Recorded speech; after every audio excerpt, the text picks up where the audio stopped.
नमस्कार दोस्तों, आपका बहुत बहुत स्वागत है एग्ज़ाम दृष्टि पर।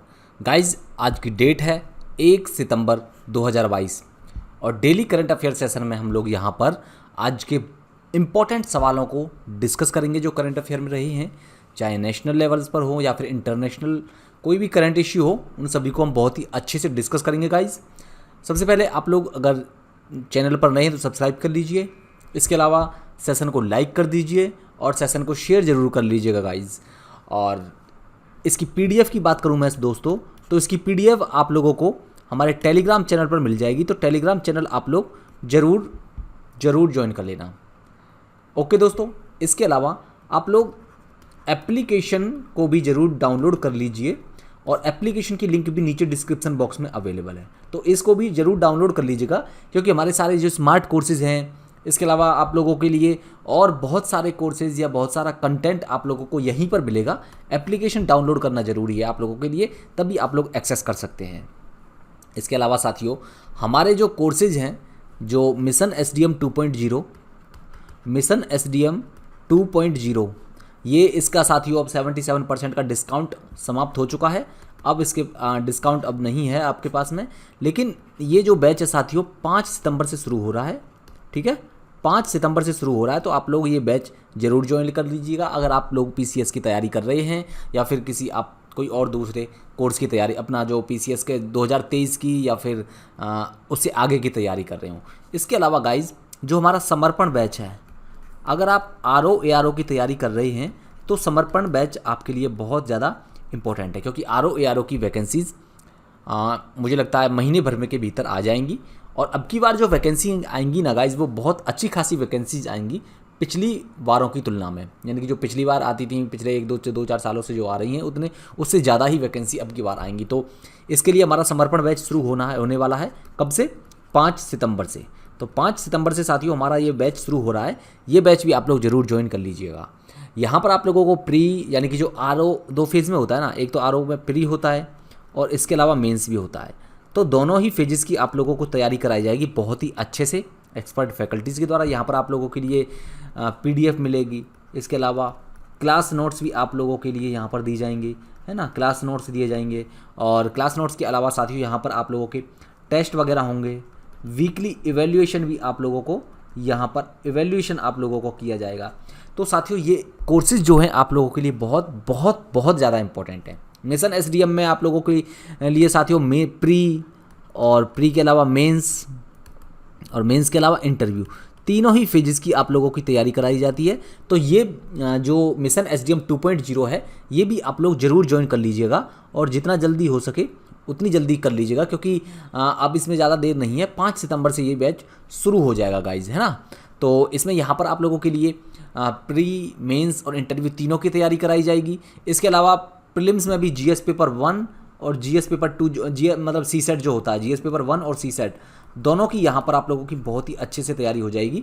और इसके अलावा मैं बात करूँ मेंस में, तो जीएस पेपर 1, 2, 3 और 4 के अलावा जनरल हिंदी और हिंदी के अलावा एसे राइटिंग, ये सभी चीज़ें आप लोगों के लिए बहुत ही अच्छे से कराई जाएगी।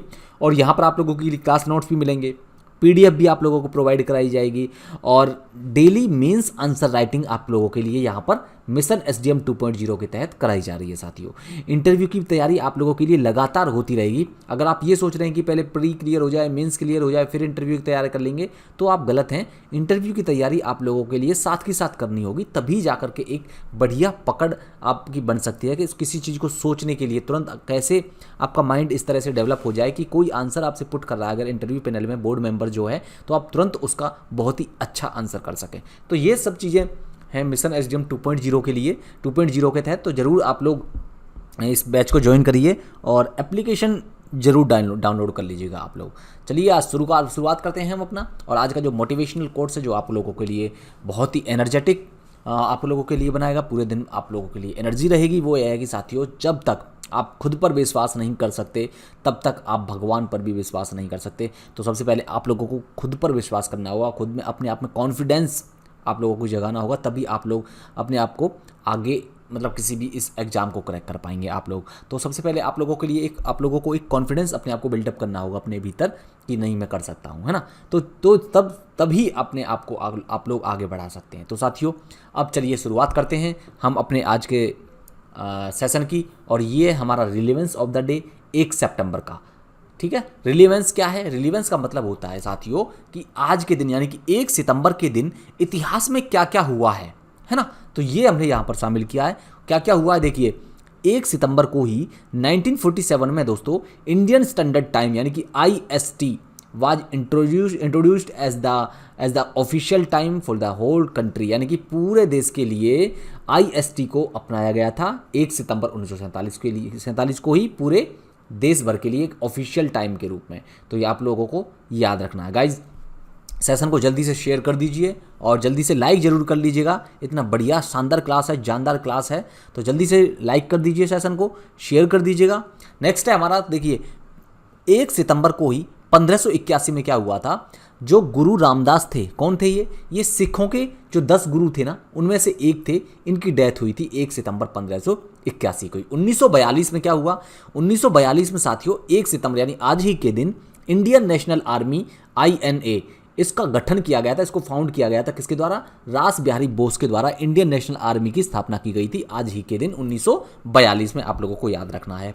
नेक्स्ट साथियों 1956 में साथियों आज ही के दिन लाइफ इंश्योरेंस कॉर्पोरेशन यानी कि LIC का गठन किया गया था, LIC को स्थापित किया गया था, और इसके अलावा LIC को स्थापना की गई थी और अन्य जो इंश्योरेंस कंपनीज थी उनका ये जो नेशनलाइजेशन किया गया था। इसके अलावा 1956 में और क्या हुआ, 1 सितंबर को ही साथियों त्रिपुरा को यूनियन टेरिटरी का दर्जा दिया गया था, जब after reorganisation of the states के रीऑर्गेनाइजेशन हुआ था इसी समय। और इसके बाद में 1 सितंबर को यानी आज ही के दिन 1956 में त्रिपुरा को यूनियन टेरिटरी का दर्जा दिया गया था। क्लियर।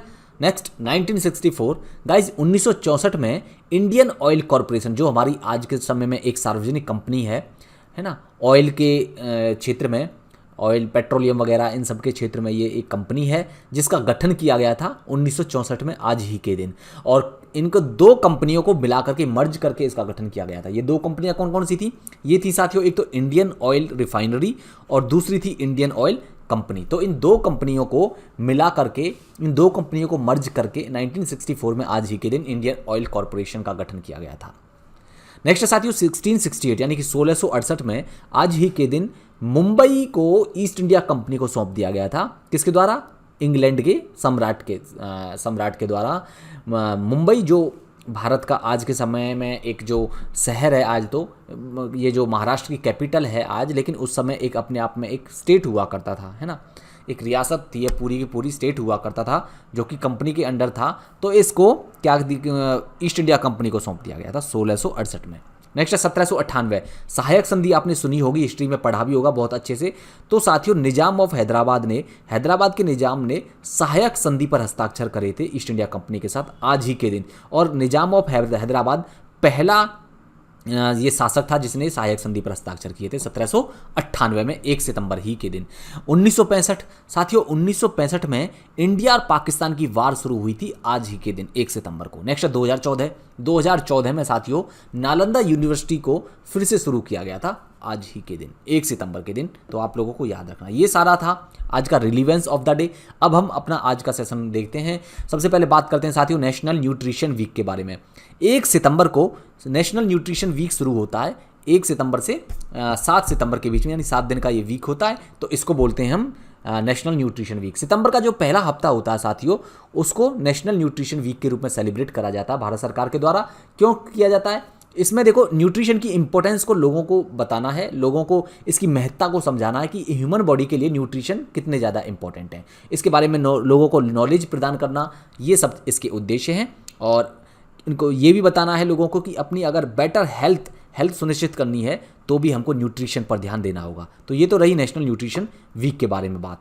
अब चलिए बात करते हैं आज का जो इम्पोर्टेंट सवाल, वो हमारा दिवस से संबंधित। और जो आज का जो दिवस है वो है साथियों कि प्रतिवर्ष लापता विवादों के पीड़ितों के जो अंतर्राष्ट्रीय दिवस वो कब मनाया जाता है? तो गाइज ये मनाया जाता है 30 अगस्त को। यहाँ पर राइट आंसर ए है। क्यों मनाया जाता है? ये साथियों इसलिए मनाया जाता है कि जो लापता, जो व्यक्तियों को फोर्सफुली लापता हो जाते हैं उनको रोकने और जो जिम्मेदार व्यक्ति हैं उनको न्याय दिलाने के लिए ये मनाया जाता है।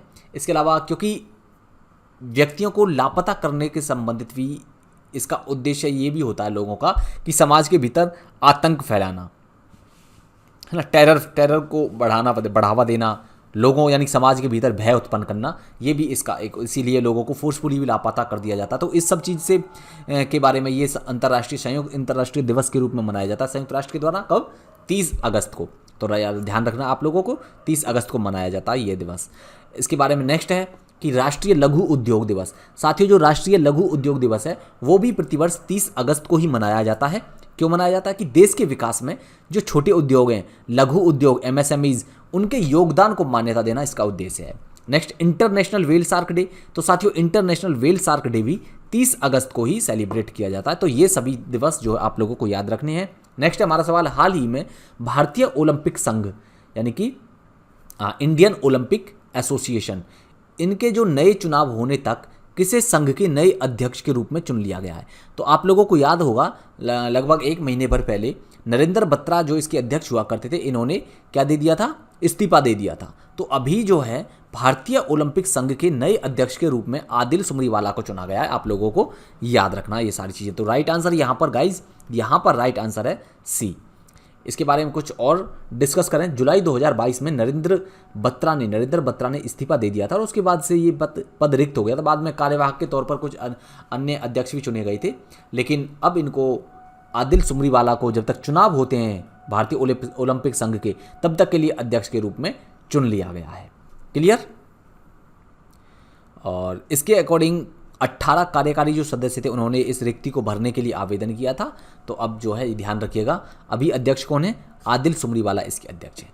चलते हैं आगे। ये हमारा इंग्लिश ट्रांसलेटेड वर्जन है। यहाँ पर इंग्लिश के जो हमारे साथी हैं वो यहाँ पर पढ़ सकते हैं। PDF आप लोगों को मिल ही जाएगी, तो आप लोग दिक्कत ना लीजिएगा बिल्कुल भी, है ना। ये हैं यहाँ पर आदिल सुमरीवाला जो कि IOA इंडियन ओलंपिक एसोसिएशन के अध्यक्ष इनको नियुक्त किया गया है। आप लोग यहाँ इनकी पिक्चर देख सकते हैं। अब इंडियन ओलंपिक एसोसिएशन या हम कह सकते हैं भारतीय ओलंपिक संघ, इनके बारे में अगर बात करें तो देखिए, सबसे पहले आते हैं जो ये इंडियन ओलंपिक एसोसिएशन है गाइज, इसको इंडियन ओलंपिक कमेटी के नाम से भी जाना जाता है। ये जो बॉडी है किस लिए जिम्मेदार है? इसका उद्देश्य क्या है? इसका उद्देश्य साथी जो ओलंपिक गेम्स में भारतीय एथलीट जाते हैं उनको सेलेक्ट करना इसका उद्देश्य है। प्रेसिडेंट हाल ही में हमने अभी डिस्कस किया था, आदिल सुमरीवाला को नियुक्त किया गया है। 1927 में इसकी स्थापना करी जाती है और नई दिल्ली में इसका हेडक्वार्टर है। क्लियर? इसके सेक्रेटरी जनरल ये राजीव मेहता हैं और इसको जो फाउंडर हैं वो कौन है? एक तो हैरी बक और दूसरे आर्थर नोहरेन, ये इसके फाउंडर हैं। तो आप लोगों को याद रखना भारतीय ओलंपिक संघ के बारे में, इसकी स्थापना 1927 में होती है। आदिल सुमरीवाला को इसके प्रेसिडेंट नियुक्त किया गया अभी, और नई दिल्ली में इसका हेडक्वार्टर है। इसका उद्देश्य है ओलंपिक गेम्स के लिए भारतीय एथलीट्स को सेलेक्ट करना, इसकी जिम्मेदारी है, ये इसका काम है, इंडियन ओलंपिक एसोसिएशन। तो ये सारी बातें हमने इसके बारे में डिस्कस करी और अब चलते हैं आगे। अब हम डिस्कस कर लेते हैं साथियों इंटरनेशनल रिलेशंस के बारे में। सबसे पहला जो हमारा सवाल है वो है इराक से संबंधित। इराक में चूंकि बहुत बड़े पैमाने पर संकट चल रहा है, देश की संसद भंग कर दी गई है इराक की, तो आपसे पूछा है कि किस देश की संसद को भंग कर दिया गया है, यही हमारा सवाल है। तो इसका राइट आंसर है साथियों बी। इसके बारे में पूरा चीज़ डिस्कस करते हैं। यहाँ पर आप लोग ये देख सकते हैं, न्यूज़पेपर की कटिंग है ये। इराक में राजनीतिक संकट गहराया, शिया धर्मगुरु के समर्थकों ने संसद भंग कर चुनाव की मांग की। देखो हुआ क्या था, यहाँ पर जो सरकार थी, जो सत्ता में लोग थे वो भी सिया, यहाँ पर देखो दो, जैसा कि आप जानते हैं मुस्लिम्स में 2 धर्मों के गुट होते हैं, एक तो सिया और दूसरी तरफ होते हैं सुन्नी, है ना। इन दोनों के बीच में हर वक्त कॉन्फ्लिक्ट सा चला रहता है। तो यहाँ पर जो सरकार है वो शिया लोगों की ही सरकार है। सिया अनुयायी जो सिया धर्म को मानते हैं उनके अनुयायियों की यहाँ पर सत्ता पक्ष में उपस्थिति है, यानी कि सत्ता किसके पास है। तो लेकिन है क्या, जो सत्ता पक्ष है वो ये जो धर्मगुरु हैं जो अभी यहाँ पर जो संकट, राजनीतिक संकट उत्पन्न किया है, ये जो विरोध प्रदर्शन कर रहे हैं, इनका कहना है कि सरकार ईरान के समर्थक है ये यानी कि ईरान के समर्थन में काम कर रही है और इसीलिए इन्होंने इसके विरोध प्रदर्शन शुरू कर दिया। और बाद में हुआ ये था कि इन्होंने संसद को भंग करके यहाँ पर चुनाव की मांग की। अब बड़े पैमाने पर यहाँ इनके जो समर्थक हैं, जो धर्मगुरु के शिया धर्मगुरु है ना, इनका जो समर्थक हैं, इन्होंने बड़े पैमाने पर विरोध प्रदर्शन कर रखा है। इवन राष्ट्रपति भवन, संसद, इन पर इन्होंने कब्जा कर लिया। यहाँ के जो स्विमिंग पूल्स वगैरह पूरा बना रखा इन्होंने, यहाँ पर इनमें खूब गोता ले लेकर नहा रहे हैं, जो स्विमिंग पूल है यहाँ राष्ट्रपति भवन का, संसद का। तो ये अब इनके बारे में और कुछ बात करें। इनका नाम क्या है? इनका नाम है, जो विरोध प्रदर्शन कर रहे हैं ना, जो इसका लीड कर रहे हैं इसको, इनका नाम है मौलवी मुक्तदा अल सद्र, इनका नाम है। इनके अनुयायी ही संसदीय चुनावों की मांग कर रहे हैं और जो सरकार है उसके विरुद्ध यहाँ पर विरोध प्रदर्शन कर रहे हैं। समझ में आया? जो अल सद्र है साथियों, इन्होंने लास्ट अक्टूबर में चुनाव में सबसे अधिक इन्होंने सीट जीती थी, लेकिन ये सब बहुमत की सरकार बनाने में विफल रहे थे। दूसरा गुट जो था वो सरकार बनाने में सफल रहा था, और इससे कई दशक बाद अब जो फिलहाल दोबारा राजनीतिक संकट, यहाँ पर पॉलिटिकल जो बड़े पैमाने पर यहाँ पर एकदम संकट उत्पन्न हो रहा है इराक में। हुआ क्या है, जुलाई के अंत में यहाँ पर जो इनके समर्थक थे, इन्होंने संसद पर कब्जा कर लिया और अब संसद को भंग भी कर दिया है। और संसद को भंग करने के बाद में इन्होंने कहा है कि दोबारा से चुनाव कराए जाए, क्योंकि इनको अब उम्मीद है कि ये दोबारा से चुनाव कराएंगे तो इनकी सरकार बनाने की उम्मीद है। किसकी? मौलवी मुक्तदा अल सद्र, सिया धर्म गुरु हैं ये, और इन्होंने यहाँ पर इन्हीं के समर्थकों के द्वारा ये यहाँ पर क्या करा जा रहा है साथियों? विरोध प्रदर्शन किया जा रहा है।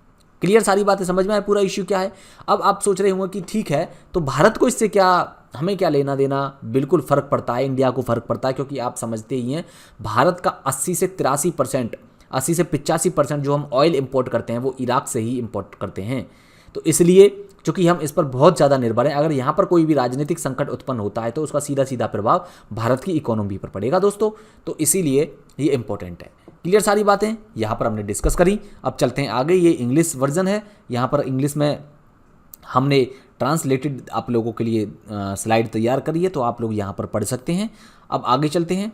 ये इराक का मैप है गाइज। इराक का मैप अगर देखें तो बगदाद इसकी कैपिटल है, आप लोग याद रखिएगा, और इसकी कैपिटल यहाँ पर है।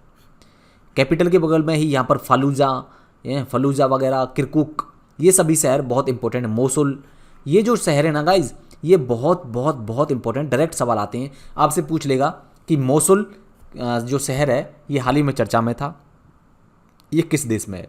ये यूपीएससी का सवाल बना था, यूपीएससी ने पूछा था पिछली बार सवाल, किरकुक वगैरह।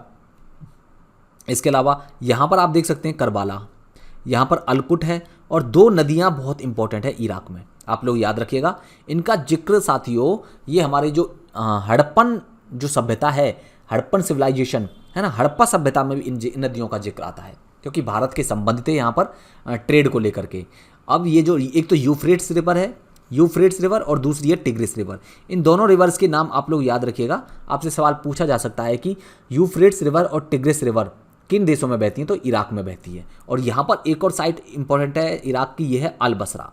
क्लियर? इधर कुवैत सिटी है, यहाँ पर आप सऊदी अरबिया का ये बाउंड्री इससे टच करती है। ये है सीरियन डिजर्ट, ये सीरियन डिजर्ट है, ये भी इंपॉर्टेंट है। जॉर्डन और यहाँ पर यूफ्रेट्स रिवर ये इधर से आती है, और यहाँ पर आकर के ये दोनों नदियाँ यूफ्रेट्स और टिग्रिस एक ही में मिल जाती है, और बाद में ये पर्शियन गल्फ में गिर जाती है। ये भी आप लोगों को याद रखना है कि जो यूफ्रेट्स और टिग्रिस रिवर है ये कौन से समुद्र में या कौन सी गल्फ में गिरती है? तो ये पर्शियन गल्फ में गिरती है, आप लोगों को याद रखना है। और कुछ और चीज़ें याद इसमें डिस्कस करें तो इराक की जो बाउंड्री है गाइज, वो यहाँ पर टर्की से मिलती है। ये सीरिया है, यहाँ पर इधर है ईरान। क्लियर? तो ये सारी बातें आप लोग याद रखिएगा, यहाँ पर है ईरान।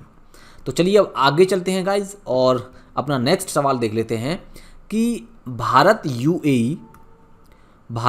यूएई संयुक्त आयोग की 14वीं बैठक की सह अध्यक्षता किसके द्वारा की गई है? तो गाइज अगर इसके बारे में बात करें तो भारत यूएई की जो संयुक्त आयोग की, जो भारत और यूएई संयुक्त आयोग है, जॉइंट कमीशन है, उसकी 14वीं बैठक चल रही है आज ही। क्योंकि हमारे देखो जो विदेश मंत्री हैं एस जयशंकर, वो अभी कहाँ की यात्रा पर हैं? वो विजिट कर रहे हैं यूएई को। तो यूएई में क्यों विजिट कर रहे हैं? एक तो ये इस बैठक की, यानी कि जो भारत यूएई संयुक्त आयोग की 14वीं बैठक है, इसकी सह अध्यक्षता करेंगे। किसके साथ? यूएई के विदेश मंत्री के साथ में। इसके अलावा यहाँ और कुछ सामरिक वार्ताएं भी होंगी। तो इसका आंसर है गाइज सी इसका आंसर है। एस जयशंकर जो है साथियों, भारत यूएई संयुक्त आयोग की सह अध्यक्षता करेंगे अपने यूएई काउंटर पार्ट के साथ में। क्लियर? तो राइट आंसर यहाँ पर है सी। आगे चलते हैं। आगे अगर हम कुछ और चीज़ों को डिस्कस करें तो देखिए यहाँ पर आप ये आर्टिकल देख सकते हैं। एस जयशंकर, विदेश मंत्री एस जयशंकर आज जाएंगे यूएई के दौरे पर, संयुक्त आयोग की बैठक में लेंगे हिस्सा। आज मतलब 1 सितंबर को नहीं, 31 अगस्त का ये आर्टिकल है, तो आप लोग याद रखिएगा, है ना। तो विदेश मंत्री जो है 14वीं भारत यूएई संयुक्त आयोग की बैठक में हिस्सा लेंगे और अपने समकक्ष से मुलाकात करेंगे। कहाँ पर? यूएई में। तो आप लोगों को ये याद रखना है। अब इसके बारे में कुछ और चीज़ें डिस्कस करें तो देखिए, जो विदेश मंत्री हैं हमारे एस जयशंकर, ये 31 अगस्त 2022 को संयुक्त अरब अमीरात का दौरा करेंगे, कर लिया है इन्होंने, चले गए हैं, यूएई पहुंच भी गए हैं। और वहाँ पर इंडिया और यूएई की जॉइंट कमीशन की 14वीं बैठक, ठीक है, इसकी अपने काउंटर पार्ट कौन है सऊदी अरब के विदेश मंत्री? शेख अब्दुल्ला बिन नायद अल नहयान, इनके साथ में ये तीसरी भारत यूएई सामरिक वार्ता की सह अध्यक्षता करेंगे। तो ध्यान रखना है आप लोगों को, दोनों ही मीटिंग्स की ये सह अध्यक्षता करेंगे। कौन? हमारे जो विदेश मंत्री। और 3 दिवसीय यात्रा पर हैं, 31 अगस्त से लेकर के 2 सितंबर तक ये रहेंगे यूएई में। यहाँ पर विभिन्न अन्य जो इम्पोर्टेंट व्यक्ति हैं, जो सरकार के नुमाइंदे हैं, उन सब से मुलाकात होगी, इनकी मीटिंग करेंगे, विचार विमर्श करेंगे, बायलैटरल ट्रेड को किस तरह आगे बढ़ाया जाए, क्या क्या इश्यूज़ हैं जो करंट सिनेरियो में वर्ल्ड लेवल पर, इंटरनेशनल लेवल पर, ग्लोबली जो इश्यूज हैं उन सब पर डिस्कस की जाएगी, यहाँ पर वार्ता की जाएगी, और अपने इंटरेस्ट को ध्यान में रख करके, ठीक है। तो ये सब बातें आप लोगों को याद रखना है। चलते हैं आगे। ये आप यहाँ पर इंग्लिश में देख सकते हैं। External affair minister S Jaishankar will visit UAE from 31 अगस्त 2022, है ना। चलते हैं आगे। ये हमारे विदेश मंत्री की पिक्चर यहाँ पर देख सकते हैं, ये हैं एस जयशंकर। क्लियर? नेक्स्ट, ये आप यूएई का मैप देख सकते हैं गाइज, ये यूएई का मैप है। यहाँ पर अबू धाबी यूएई की कैपिटल है, और इधर यहाँ देख रहे हैं छोटा सा ये दुबई है, इधर शारजाह, और इसकी इधर बाउंड्री जो है साथियों ये लगती है पर्शियन गल्फ में। यहाँ पर इधर यहाँ आप ओमान देख सकते हैं, और यहाँ पर है सऊदी अरब से इसकी बाउंड्री लगती है। ये कतर का मैप है, इधर आप यहाँ कतर देख सकते हैं। तो ये सारी बातें आप लोग याद रखिएगा। ओमान यहाँ पर है गाइज, और इधर भी ओमान लगता है, किससे? यूएई से। इसीलिए ओमान और इधर ईरान है, और यहाँ पर पर्शियन गल्फ, इधर है ओमान की खाड़ी। तो इन दोनों यानी कि पर्शियन गल्फ और ओमान को जो जल संधि मिलाती है ओमान की खाड़ी को, वो है साथियों स्ट्रेट ऑफ हॉर्मुज, यानी कि हॉर्मुज जल संधि का आप लोग याद रखना, बहुत बहुत ज़्यादा इंपॉर्टेंट है। तो हमने यहाँ पर ये मैपिंग भी डिस्कस कर लिया, मैप को भी रीड कर लिया। अब आगे चलते हैं। अगला जो हमारा टॉपिक है साथियों वो साइंस एंड टेक से रिलेटेड है। तो आप लोग डिस्कस करेंगे हम लोग इस साइंस एंड टेक से रिलेटेड क्या क्या सवाल हैं। देखिए, पहला जो सवाल है वो आर्टेमिस मिशन के बारे में है, क्योंकि आप लोग जानते हैं आर्टेमिस मिशन बहुत ज़्यादा चर्चा में है आजकल, क्योंकि इसको भेजा जाना था सोमवार को ही, लेकिन नहीं भेजा गया इसको। आर्टेमिस मिशन को मून मिशन है एक्चुअली में। यहाँ पर किसी क्रू मेंबर को तो नहीं भेजा जाएगा, मतलब कहने का मतलब है कोई इंसान को तो इस मिशन में नहीं भेजा जाएगा, लेकिन हाँ कुछ लाइक रोबोट टाइप, लाइक गुड्डा गुड़िया आप सोच सकते हैं, जैसे टॉयज़ भेज सकते हैं, यहाँ पर टॉयज़ भेजे जाएंगे एक तरह से। और ये दिखा, इसमें एक तरह से जांच पड़ताल करना है कि अगर इंसानों को चांद पर भेजा जाएगा बाद में 2025 में आर्टेमिस मिशन 3 के तहत, तो क्या वो सुरक्षित रहेंगे, सेफ्टी रहेंगे, क्या क्या कहाँ पर उनको उतारा जाए, ये सब चीज़ें इसका उद्देश्य है। तो देखिए, आर्टेमिस मिशन के तहत जो स्पेस क्राफ्ट भेजा जाएगा, ये सवाल पूछा है आपसे कि चर्चा में रहा आर्टेमिस मिशन के तहत किस स्पेस क्राफ्ट का प्रयोग किया जाएगा। तो गाइज आप लोग याद रखना है, ये ओरियन स्पेस क्राफ्ट इसमें जा रहा है, ओरियन स्पेस क्राफ्ट इसमें जा रहा है। राइट आंसर यहाँ पर है ए। और इसके बारे में ये आप यहाँ पर न्यूज़पेपर की कटिंग देख सकते हैं। आर्टिकल ये है कि नासा आर्टेमिस 1 मून रॉकेट को लॉन्च करने का एक और प्रयास करेगा। नासा शनिवार को छोड़ेगा, क्योंकि देखो तो इसको फ्लोरिडा के तट से भेजा जाना था, कैनेडी स्पेस सेंटर से, ये भी आप लोग याद रखिएगा। लेकिन हुआ क्या, जब बिल्कुल लास्ट टाइम पर, लास्ट मिनट जब इसको भेजे जाने की बिल्कुल उल्टी गिनती शुरू हो गई थी, तो इसके पता लगा इसका रॉकेट का जो इंजन है उसमें कुछ प्रॉब्लम क्रिएट हो गई है। इसके अलावा रॉकेट, इसके इंजन से हाइड्रोजन का भी रिसाव होने लगा था, और यहाँ पर ख़राब मौसम भी था। इस वजह से इसके जो है लॉन्चिंग को रोक दिया गया, और अब नासा ने कहा है कि हम शनिवार को एक प्रयास और करेंगे इसको लॉन्च करने के लिए। तो आप लोगों को याद रखना है इसका उद्देश्य क्या है। इसका उद्देश्य है साथियों मून पर भेजना स्पेसक्राफ्ट को, और ये जो स्पेसक्राफ्ट है ओरियन स्पेसक्राफ्ट, ये यहाँ पर 1 महीने से ज़्यादा, लगभग 42 दिनों तक रहेगा ये, और ये इस पर टेस्टिंग करेगा। क्या परीक्षण करेगा? ये टेस्ट करेगा कि जब मानव को यहाँ पर भेजा जाएगा, है ना, आर्टेमिस मिशन के तहत 2025 में नासा ने प्लान बनाया है कि यहाँ पर अंतरिक्ष यात्री भेजे जाएंगे, तो क्या वो कौन से जगह उतारे जाएं, पहली चीज़। तो इन्होंने इसके लिए जो दक्षिण ध्रुव है ना, दक्षिणी ध्रुव पर ये जगह देखेगा पहले तो। दूसरी चीज़, इसके द्वारा ये भी देखना है कि क्या मानव को यहाँ पर उतारना, क्या वो सेफ रहेगा या नहीं रहेगा। ये सब चीज़ों की यहाँ पर ये जांच करी जाएंगी, आप लोगों को याद रखना है।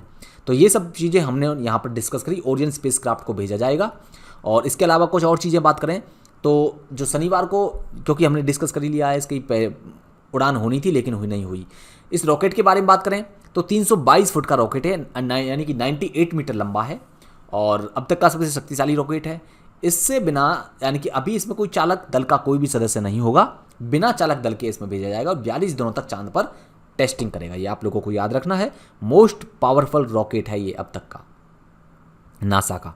क्लियर दोस्तों। इसके अलावा जैसा मैंने अभी आपको बताया थोड़ी देर पहले, 2025 में नासा का तीसरा चंद्र मिशन जाएगा, जिसमें अंतरिक्ष यात्री होंगे, यानी कि मानव को भेजा जाएगा नासा के द्वारा।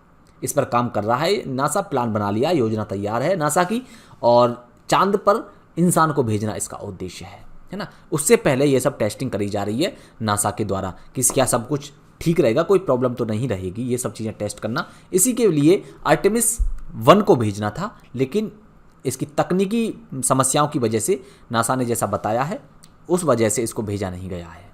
क्लियर। यहाँ पर आप लोग इंग्लिश में देख सकते हैं। आगे चलते हैं और अगला हमारा सवाल है गाइज कि the global intersection of talent and real estate शीर्षक रिपोर्ट के अनुसार एशिया प्रशांत क्षेत्र में शीर्ष प्रौद्योगिकी केंद्र की सूची में बीजिंग के बाद दूसरे स्थान पर है। यानी कि बीजिंग के बाद दूसरे स्थान पर कौन है? एशिया प्रशांत क्षेत्र में शीर्ष प्रौद्योगिकी केंद्रों की सूची में। तो देखिए, सबसे पहले तो बात करते हैं एशिया प्रशांत क्षेत्र में शीर्ष प्रौद्योगिकी केंद्रों की सूची में पहले नंबर पर कौन है? जैसा कि यहाँ पर बता रहा है, बीजिंग पहले नंबर पर है। दूसरे नंबर पर वो है साथियों इंडिया का बेंगलुरु। आप लोगों को याद रखना है। तो अभी जो हाल ही में एक रिपोर्ट जारी करी गई थी, किसके द्वारा? The global intersection of talent and real estate. इनके द्वारा जो रिपोर्ट अभी जारी की गई थी, इस रिपोर्ट के अनुसार गाइज भारत में बेंगलुरु जो है शीर्ष प्रौद्योगिकी केंद्र है। तो राइट आंसर ए। इसके बारे में कुछ और चीज़ें डिस्कस करें तो यहाँ पर आप लोग देख सकते हैं एशिया प्रशांत क्षेत्र में गाइज बीजिंग के बाद में शीर्ष प्रौद्योगिकी केंद्रों की सूची में किसने? बेंगलुरु दूसरे नंबर पर है, पहले नंबर पर बीजिंग। ये जो रिपोर्ट जारी करी है साथियों, ये कुसमैन एंड वेकफील्ड के द्वारा जारी किया, इसके द्वारा tech cities the global intersection of talent and real estate, ये इस शीर्षक से ये रिपोर्ट आई थी। और इसमें जो ये सूची जो तैयार की है वो 14 मानदंडों के आधार पर तैयार की है, यानी कि 14 क्राइटेरियाज के आधार पर यह तैयार करी गई है। और इसके मुताबिक एशिया प्रशांत क्षेत्र कौन सा है, इसमें भी अभी मैं आपको मैप में दिखाऊंगा एशिया प्रशांत क्षेत्र कौन सा है। लेकिन उससे पहले मैं आपको ये बता दूं कि एशिया प्रशांत क्षेत्र में पहले नंबर पर बीजिंग है साथियों, दूसरे नंबर पर बेंगलुरु है, उसके बाद में भारत का चेन्नई, फिर हैदराबाद और दिल्ली, ये शीर्ष प्रौद्योगिकी केंद्र है। आप लोगों को भारत के इन प्रौद्योगिकी जो हब हैं, यानी कि टेक्नोलॉजी हब हैं, इनके नाम याद रखना है। भारत में पहले नंबर पर बेंगलुरु, दूसरे नंबर पर चेन्नई, तीसरे नंबर पर हैदराबाद और चौथे नंबर पर है दिल्ली। तो ये सारी बातें हमने इस रिपोर्ट के बारे में डिस्कस किया। अब आगे चलते हैं, ये आप इंग्लिश में पढ़ सकते हैं। और नेक्स्ट है, इसके अलावा कुछ और जो बातें हैं वो ये हैं कि पिछले वित्त वर्ष में बेंगलुरु ने कितने रोजगार सृजन किए थे। तो देखिए, प्रौद्योगिकी के क्षेत्र में बेंगलुरु ने साथियों 2,30,813 प्रौद्योगिकी यानी कि टेक्नोलॉजी जॉब क्रिएट करी थी। और इसके बाद चेन्नई का नंबर आता है, चेन्नई ने 1,12,781। उसके बाद में हैदराबाद ने 1,03,032 रोजगार सृजन किए, जबकि दिल्ली ने 89,996 जॉब क्रिएट करी हैं। तो ये सारा डेटा आप लोगों को याद रखना है, मेंस में आप लोग इसको पुट कर सकते हैं, ठीक है, टेक्नोलॉजी साइंस एंड टेक के इश्यू से संबंधित। अब अगर मैं इंडो पैसिफिक रीजन की बात करूं, एशिया प्रशांत क्षेत्र की, या हम कह सकते हैं आजकल इसको हिंद प्रशांत क्षेत्र बोला जाता है। तो ये जो पूरा क्षेत्र है ना, ये आप जो इस लाइन के भीतर जो देख रहे हैं, इसके भीतर है ना, ये पूरा एरिया है साथियों इंडो पैसिफिक रीजन। इस रीजन को, इसको नाम किसने दिया? पहले इसको देखो, पहले इसको क्या नाम दिया जाता था? पहले इसको एशिया पैसिफिक रीजन के नाम से जाना जाता था, लेकिन यूएसए ने इसको अब नाम दिया है Indo Pacific ocean, Indo Pacific region. इसमें पूरा, क्योंकि हिंद और प्रशांत क्षेत्र शामिल है, यहाँ पर आप देख सकते हैं ये हमारा इंडिया है, ये सभी देश इसमें आते हैं जिनको प्रशांत और हिंद महासागर से जिनकी बाउंड्रीज लगती हैं, है ना। तो चलिए अब आगे चलते हैं और अपना जो अगले का, हमारा जो आगे का टॉपिक है वो है रिपोर्ट्स और रैंक्स से संबंधित, जो रिपोर्ट्स जारी की गई हैं और रैंक हैं जो उनके बारे में। तो जो पहला सवाल है वो है साथियों हमारा रिपोर्ट से संबंधित, वो है हाल ही में जारी की गई एनसीआरबी की रिपोर्ट के अनुसार देश में सर्वाधिक रेप केस राज्य में, मतलब किस राज्य में दर्ज किए गए हैं। तो गाइज, अगर मैं एनसीआरबी की बात करूं तो नेशनल क्राइम रिकॉर्ड ब्यूरो है, जो कि गृह मंत्रालय के अंतर्गत आती है। ये प्रतिवर्ष अपनी एक रिपोर्ट जारी करती है, जिसमें क्राइम्स के बारे में डिस्कस किया जाता है कि देश में क्राइम्स कहाँ पर कितने क्राइम्स रिकॉर्ड किए जा रहे हैं, कितने क्राइम्स हो रहे हैं। तो अभी इसकी लेटेस्ट रिपोर्ट के अनुसार गाइज बताया है कि राजस्थान में सबसे ज़्यादा रेप केस दर्ज किए गए हैं। तो पहले नंबर पर राजस्थान है, दूसरे नंबर पर कौन है?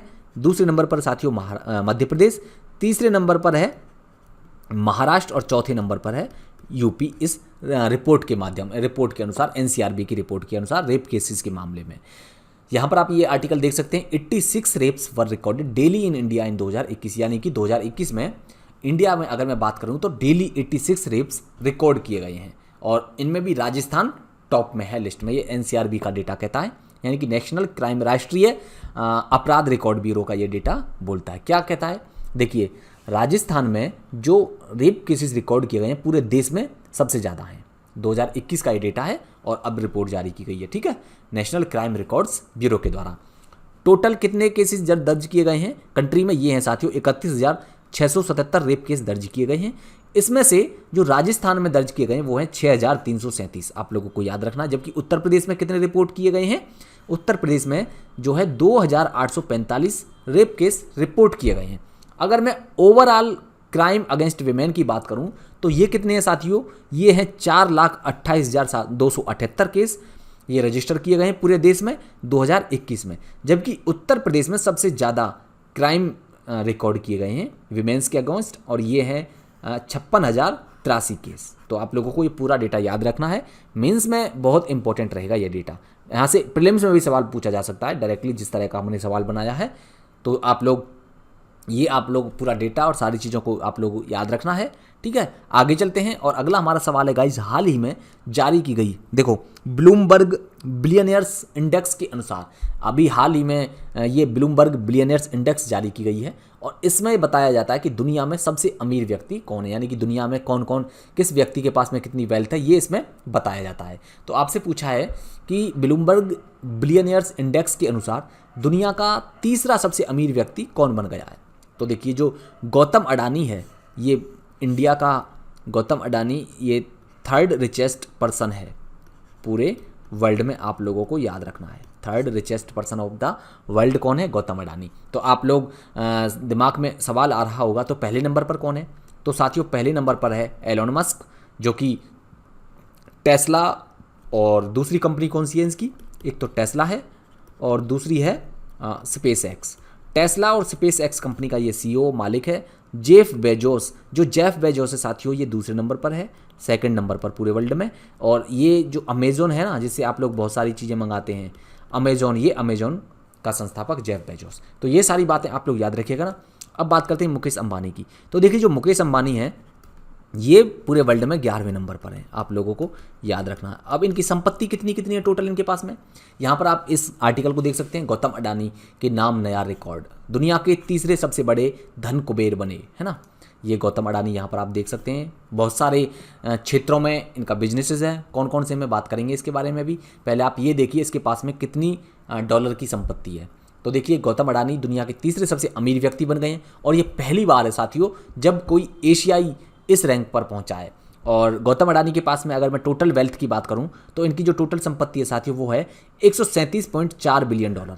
ये आप लोग, ठीक है, याद रखिएगा प्रीलिम्स के लिहाज से। और टॉप 3 में इनका नाम पहुंच गया है ब्लूमबर्ग बिलियनर्स इंडेक्स के अनुसार। नेक्स्ट बात करें तो वे अब ग्लोबल रैंकिंग में एलोन मस्क और जेफ बेजोस से भी ठीक पीछे ही हैं, ठीक है, क्योंकि एलोन मस्क पहले नंबर पर है, जेफ बेजोस दूसरे नंबर पर है।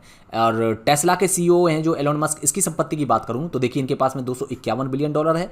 जबकि अमेजोन के संस्थापक CEO जेफ बेजोस, इनकी संपत्ति है 153 बिलियन डॉलर। अब अगर मैं बात करूं मुकेश अंबानी की, तो इनके पास जो टोटल वेल्थ है ये है 91.9 अरब डॉलर। ये आप लोग याद रखिएगा, और इसी के साथ में ये 11वें नंबर पर है। क्लियर, रिलायंस इंडस्ट्रीज के चेयरमैन है मुकेश अंबानी। तो ये सारी बातें हमने यहाँ पर डिस्कस करी। दोस्तों, अगर आपको सेशन अच्छा लग रहा है तो सेशन को ज़रूर शेयर करें, लाइक करें, और इसके अलावा हमारे स्मार्ट कोर्सेज हैं ये सब, मिशन SDM 2.0 और समर्पण बैच एप्लीकेशन को जरूर डाउनलोड कर लीजिएगा आप लोग, ठीक है। इसकी PDF आप लोगों को हमारे टेलीग्राम चैनल पर मिल जाएगी। अब कुछ और चीज़ें बात करें अडानी ग्रुप के बारे में, तो देखिए अडानी ग्रुप कौन कौन से चीज़ों में, कौन कौन से इसमें लगा हुआ है कारोबार में। तो देखिए डायमंड ट्रेडिंग के कारोबार है इसके पास में, कोयला, ports, alumina, media, cement, data centre, इन सभी कारोबार में इसका, इन सभी क्षेत्रों में इसका कारोबार है। और मार्केट कैप के अनुसार बात करूं तो अडानी ग्रुप जो है देश का दूसरा सबसे बड़ा ग्रुप है। क्लियर। और अभी जैसा कि आप जानते हैं, हमने डिस्कस भी किया था, अडानी ने हाल ही में एनडीटीवी में कितने परसेंट हिस्सेदारी खरीद ली है? 29.2% की हिस्सेदारी इन्होंने खरीद ली है, यानी कि 29.2% के स्टैक एनडीटीवी में खरीद लिए हैं। आप लोगों को ये सारी बातें याद रखना है। अब हम बात करते हैं अवार्ड्स ऑन ऑनर्स के बारे में, यानी कि अवार्ड्स ऑन ऑनर्स के बारे में बात करें तो गाइज जो सवाल है वो है 67वें यानी कि 67th फिल्म फेयर पुरस्कार दे दिए गए हैं, इनकी घोषणा कर दी गई है। तो 67th फिल्म फेयर पुरस्कार 2022 का सर्वश्रेष्ठ फिल्म का पुरस्कार किसे प्रदान किया गया है? Who has been awarded the best film award for the 67th Filmfare award 2022? तो गाइज जो 2022 का फिल्म फेयर अवार्ड जो दिया गया है वो शेर शाह को दिया गया है, आप लोगों को याद रखना है। कुछ और बातें इसके बारे में डिस्कस करें कि बेस्ट एक्टर का अवार्ड किसे दिया गया है, ये सब चीज़ें डिस्कस करेंगे। आप लोग यहाँ पर ये न्यूज़पेपर की कटिंग देख सकते हैं, न्यूज़पेपर का ये आर्टिकल है, film fair award 2022 Sher Shah best film, तो सुभाष घई को मिला है लाइफ टाइम अचीवमेंट का पुरस्कार। इसके अलावा कुछ और चीज़ें, इस जो फिल्म फेयर पुरस्कार को समारोह को कौन आयोजित करता है? तो साथियों ये द टाइम्स ग्रुप के द्वारा ये जो है सम्मानित किए जाते हैं। और जो 2021 में जो फिल्म रिलीज हुई थी उनके लिए ये फिल्म फेयर अवार्ड्स ये जो है साथियों यहाँ पर इनको जो दिया गया है ये जियो वर्ल्ड सेंटर में। ठीक है, कौन कौन से पुरस्कार हैं? अगर मैं बेस्ट एक्टर की बात करूँ तो बेस्ट एक्टर है साथियों शेर शाह। बेस्ट फिल्म का अवार्ड किसको दिया गया है? शेर शाह को। बेस्ट डायरेक्टर का अवार्ड दिया गया विष्णुवर्धन को शेर शाह के लिए। और बेस्ट एक्टर का अवार्ड ये रणवीर सिंह को दिया गया है 83 के लिए, है ना। 83 में इन्होंने कपिल देव का ये जो किरदार निभाया था। नेक्स्ट बेस्ट एक्ट्रेस का अवार्ड ये दिया गया है कृति सेनन को, सनोन लिखा हुआ है, इसको सही कर लीजिएगा आप लोग, कृति सेनन इसका नाम है। कृति सेनन को दिया गया है मिमी के लिए। मिमी जो फिल्म आई थी इनकी, इनमें इन्होंने मिमी राठौर का किरदार निभाया था, तो आप लोग याद रखिएगा। नेक्स्ट है सर्वश्रेष्ठ सहायक अभिनेता, ये पंकज त्रिपाठी को दिया गया है मिमी के लिए। और सर्वश्रेष्ठ सहायक अभिनेत्री साई तमंकर को दिया गया है। क्लियर दोस्तों? इसके अलावा कुछ और, अगर मैं क्रिटिक्स पुरस्कारों की बात करूं तो सबसे जो बेस्ट एक्टर क्रिटिक्स में वो विक्की कौशल को दिया गया है उधम सिंह के लिए। और सर्वश्रेष्ठ एक्ट्रेस की बात करूं तो क्रिटिक्स में विद्या बालन को दिया गया है। और film fair life time achievement award दिया गया गाइज सुभाष घई को। तो ये सारी बातें हमने इस अवार्ड के बारे में डिस्कस करी। अब आगे चलते हैं, अब बात कर लेते हैं गाइज हम स्टेट से रिलेटेड इन्फॉर्मेशन से संबंधित।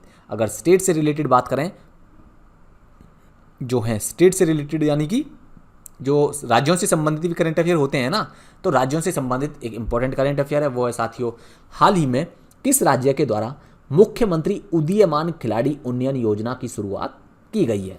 तो आप लोगों को याद रखना है सीएम उदीयमान खिलाड़ी उन्नयन योजना, ये कौन से सरकार यानी कि कौन सी राज्य सरकार के द्वारा इस योजना को लॉन्च किया गया है? तो गाइज ये लॉन्च किया गया उत्तराखंड सरकार के द्वारा। Right answer D is the right answer है। उत्तराखंड सरकार ने मुख्यमंत्री उदीयमान खिलाड़ी उन्नयन योजना की शुरुआत करी है। क्यों करी है? कि जो 8 से 14 वर्ष के जो खिलाड़ी हैं उनको एक तो छात्रवृत्ति देना, 8 से 14 वर्ष के खिलाड़ियों को उनको गेम में उनकी जो है इंटरेस्ट है उसकी इंटरेस्ट को बढ़ाना और उनको आगे लाना। ठीक है, यहाँ पर आप ये पिक्चर देख सकते हैं, ये कौन है? ये है पुष्कर सिंह धामी। पुष्कर सिंह धामी है ये यहाँ पर आप देख सकते हैं, इनको ये दे रहे हैं ये चेक। बात करें अगर इसके बारे में तो मुख्यमंत्री पुष्कर सिंह धामी ने प्रदेश में मुख्यमंत्री उदीयमान खिलाड़ी उन्नयन योजना की शुरुआत की है। ठीक है, मुख्यमंत्री उदीयमान खिलाड़ी उन्नयन योजना। आप मुझे नीचे कमेंट सेक्शन में बताइए ई उद्गम योजना या फिर इसके अलावा ई विद्या योजना किसके द्वारा शुरू की गई है ना? आप जल्दी से नीचे कमेंट सेक्शन में बताएंगे मुझे। और इसके अलावा मैं और बात करूं तो मुख्यमंत्री उद्यमिता योजना किसके द्वारा शुरू की गई है? मुख्यमंत्री उद्यमिता योजना। चलिए आगे चलते हैं, इसके बारे में बात करें तो 8 से 14 वर्ष के आयु के जो खिलाड़ी हैं उनको प्रत्येक माह 1500 रुपये की छात्रवृत्ति देना इसका उद्देश्य है। इसके अलावा और राज्य में एक खेल विकास निधि की भी स्थापना करना इसका उद्देश्य है। और इसके अलावा और क्या है इस योजना के तहत? इस योजना के तहत साथियों इन्होंने कहा है कि प्रत्येक जिले में 8 खेल ट्रेनर यानी कि जो इन बच्चों को जो ट्रेनिंग प्रदान करेंगे 8 यानी कि प्रत्येक जिले में 8 खेल ट्रेनर की नियुक्ति की जाएगी। और इसके अलावा खेल नीति में मलखंभ खेल को भी शामिल किया गया है, ये भी आप लोग याद रखिएगा, मलखंभ को भी खेल नीति में शामिल किया गया है। और इस योजना से मुख्यमंत्री उदीयमान खिलाड़ी उन्नयन योजना से टोटल 3900 यानी कि 3900 बालक एवं बालिकाओं को लाभ मिलेगा। ये सारी बातें हमने यहाँ पर इस योजना के बारे में डिस्कस करी। अब जो है ये यहाँ पर आप लोग देख सकते हैं इंग्लिश का ट्रांसलेटेड वर्जन यहाँ पर आप, अगर आप इंग्लिश से भी, इंग्लिश मीडियम के भी हैं तो भी आप लोगों को कोई प्रॉब्लम नहीं है, ठीक है। अब ये तो आज की डिस्कशन हो गई। अब आज का सवाल हम लोग डिस्कस कर लेते हैं। आज के सवाल के बारे में बात करें तो सवाल ये है कि रिलायंस इंडस्ट्रीज़ ने किस राज्य में भारत का पहला और दुनिया का सबसे बड़ा कार्बन फाइबर प्लांट स्थापित करने की घोषणा करी है। मैं चाहूँगा साथियों कि आप सभी लोग नीचे कमेंट सेक्शन में इस सवाल का आंसर करेंगे, है ना। जैसा डेली हम आपसे पूछते हैं एक सवाल जिसका आंसर आप लोगों को नीचे करना चाहिए, आप करते नहीं हैं लेकिन करना चाहिए, ज़रूरी है। सवाल है कि रिलायंस इंडस्ट्रीज ने किस राज्य में भारत का पहला और दुनिया का सबसे बड़ा कार्बन फाइबर प्लांट स्थापित करने की घोषणा की है। तो राइट आंसर, नहीं नहीं नहीं नहीं नहीं, मैं नहीं बता रहा, अभी बता देता, आप बताएंगे। चलिए अब हम साथियों क्विक रिवीजन कर लेते हैं कल का। क्विक रिवीजन में हम लोग कल का रिवीजन करते हैं, है ना। तो चलिए पहला जो सवाल है साथियों वो है, हाल ही में किसने देश में सभी के लिए डिजिटल स्वास्थ्य आईडी बनाने में मदद करने के लिए केंद्रीय स्वास्थ्य मंत्रालय के साथ साझेदारी की है। तो गाइज इसका राइट आंसर है, यहाँ पर आप इंग्लिश में भी देख सकते हैं, recently who has partnered with the union health ministry to help create digital health ID for all in the country. तो यहाँ पर इसका राइट आंसर है ए, एडलवाइस जनरल इंश्योरेंस ने सभी के लिए डिजिटल स्वास्थ्य आईडी बनाने में मदद करने के लिए केंद्रीय स्वास्थ्य मंत्रालय के साथ साझेदारी की है। Right answer A. नेक्स्ट, हाल ही में कौन सी एयरलाइन पायलटों को प्रशिक्षित करने के लिए CAE की कृत्रिम बुद्धिमत्ता संचालित प्रशिक्षण प्रणाली का उपयोग करने वाली पहली एयरलाइन बन गई है। तो गाइज यहाँ पर जो ये राइट आंसर है वो air Asia India. Clear. Next है, हाल ही में किसने महिला अंडर 18 विश्व जूडो कैडेट चैंपियनशिप में भारत का पहला पदक जीतकर इतिहास रच दिया है। इंग्लिश में है, who has created history by winning India's first medal at the women's under 18 world judo cadet championship recently. तो इसका जो आंसर है guys, right answer is B, Linthoi Chanambam ने ये जो अंडर 18 विश्व जूडो कैडेट चैंपियनशिप में भारत का पहला पदक जीता है। और इन्होंने कौन सा पदक जीता है? गोल्ड जीता है इन्होंने। क्लियर। चलिए अगला सवाल है हमारा कि हाल ही में लुसाने डायमंड लीग में भाला फेंक प्रतियोगिता जीतने वाले पहले भारतीय कौन बन गए हैं? तो इसका आंसर तो साथियों कोई भी गली गली में हर कोई बच्चा इसका आंसर दे सकता है, आंख बंद करके, बिना सवाल पढ़े, बिना कुछ देखे, क्योंकि एकमात्र खिलाड़ी हमारे यहाँ पर जो कि भाला फेंक प्रतियोगिता में कारनामा कर सकता है वो कौन है? वो है नीरज चोपड़ा। 1 and 1 only Neeraj Chopra. तो इसका आंसर गली गली में कोई भी बच्चा दे सकता है। तो अब गली गली में कोई भी दे सकता है इसका आंसर, तो आपसे भी पूछने की उम्मीद बनती है ना एग्जामिनर की कि गली गली में हर कोई बच्चा जानता है, तो आप भी जानते हैं या नहीं जानते हैं इसका आंसर? तो आप लोग याद रखिएगा, ये है answer is D, Neeraj Chopra. Next है, हाल ही में किस राज्य या केंद्र शासित प्रदेश में अटल इनोवेशन मिशन और नीति आयोग ने 500 से अधिक अटल टिंकरिंग लैब्स स्थापित करने की घोषणा की है? तो गाइज ये जो 500 से अधिक अटल टिंकरिंग लैब्स घोषित किए जाएंगे, ये किए जाएंगे जम्मू कश्मीर में। Right answer B, in which state UT recently Atal innovation missions and Niti Aayog have announced to set up more than 500 Atal tinkering labs. तो कौन? Right answer B, Jammu Kashmir में 500 से अधिक अटल टिंकरिंग लैब्स स्थापित किए जाएंगे। नेक्स्ट है, हाल ही में स्मार्ट इंडिया हैकाथॉन 2022 का शुभारंभ किस मंत्रालय के द्वारा किया गया है? तो गाइज इसका जो राइट आंसर है वो है इलेक्ट्रॉनिक्स और सूचना प्रौद्योगिकी मंत्रालय। तो आप लोगों को याद रखना है, which ministry has recently launched smart India hackathon 2022? This answer is electronics और सूचना प्रौद्योगिकी मंत्रालय। नेक्स्ट है, हाल ही में PM नरेंद्र मोदी ने देश का पहला भूकंप स्मारक, क्या नाम है? स्मृति वन का उद्घाटन किस राज्य में किया है? तो गाइज ये किया है कहां पर? गुजरात में। Right answer is Gujarat, B. Next है दोस्तों, हाल ही में किस राज्य को 119 वर्षों से अधिक के अंतराल के बाद अपना दूसरा रेलवे स्टेशन मिला है? तो दोस्तों ये मिला है नागालैंड को। Right answer B. नेक्स्ट है गाइज, प्रतिवर्ष परमाणु परीक्षण के खिलाफ अंतर्राष्ट्रीय दिवस कब मनाया जाता है? When is the International Day Against Nuclear Test observed every year? And right answer है इसका 29 अगस्त। A is the right answer. Next है, हाल ही में भारतीय प्रतिभूति और विनिमय बोर्ड सेबी के पूर्णकालिक सदस्य के रूप में किसे नियुक्त किया गया है? तो गाइज ये नियुक्त किया गया है अनंत नारायण गोपाल कृष्णन। क्लियर। इसका राइट आंसर है सी इज द राइट आंसर। चलिए दोस्तों ये तो थी आज की डिस्कशन। क्लियर। हमने पूरा टॉपिक सब कुछ जो इम्पोर्टेंट है एग्ज़ाम के लिहाज से और अलग अलग सेगमेंट में उसको डिवाइड करके हमने इसको डिस्कस किया है बहुत ही अच्छे से, रिलेवेंस ऑफ द डे के साथ में। और ये सारी चीज़ें यहाँ पर आप लोगों के साथ में डिस्कस करी हैं। और अब जो है साथियों, हमारे जो स्मार्ट कोर्सेज चल रहे हैं उनके बारे में आपको इन्फॉर्मेशन दे दूं मैं। इस पर जो डिस्काउंट वगैरह चल रहे हैं उस सभी के लिए आप लोग कोड यूज करिए ED400, ये वाला कोड यूज करना है, तो उस पर जो डिस्काउंट चल रहा है वो मिल जाएगा। और बैच शुरू हो रहा है साथियों, 5 सितंबर से ये बैच शुरू हो रहा है। कौन कौन से? एक तो मिशन SDM 2.0, मिशन SDM 2.0, और जो दूसरा बैच है गाइज वो है समर्पण बैच। तो दोनों बैच आप लोग, अगर आप RO की तैयारी कर रहे हैं तो समर्पण बैच आप लोगों के लिए इंपॉर्टेंट है, और अगर आप जो है PCS की तैयारी कर रहे हैं तो मिशन SDM आप लोगों के लिए 2.0 बहुत ज़्यादा इंपॉर्टेंट है। इसके अलावा इसकी जो PDF है वो हमारे टेलीग्राम चैनल पर मिल जाएगी, ठीक है। आप तो जो है टेलीग्राम चैनल ज्वाइन कर लीजिएगा, वहाँ पर आप लोगों को डेली PDF मिल जाती है। और आप लोग इसके अलावा एप्लीकेशन ज़रूर डाउनलोड कर लीजिएगा, वहीं पर ही आप लोगों को सारी चीज़ें वहीं पर अवेलेबल हो जाएंगी, ठीक है। चाहे हमारे स्मार्ट कोर्सेज हों, चाहे कंटेंट हो किसी भी प्रकार का, चाहे और कोई कोर्स हो और कोई क्लास हो किसी भी प्रकार की, कोई सी भी सब्जेक्ट्स की, तो सभी आप लोगों को एप्लीकेशन पर ही मिलेंगी, वहीं पर ही सब कुछ आप लोगों के लिए अवेलेबल होगा। तो वो एप्लीकेशन ज़रूर आप लोग डाउनलोड कर लीजिएगा। तो इसी के साथ में वीडियो का एंड करते हैं। नीचे एक प्यारा सा कमेंट जरूर छोड़ के जाइएगा ऑफलाइन कमेंट में, कि जो है आप लोगों को वीडियो कैसी लगी, कंटेंट कैसा लगा, बहुत अच्छा सा, है ना। प्यारा सा एक कमेंट करेंगे, सेशन को लाइक ज़रूर कर दीजिए और शेयर ज़रूर कर दीजिएगा। तो इसी के साथ में साथियों वीडियो का एंड करते हैं। Thank you so much.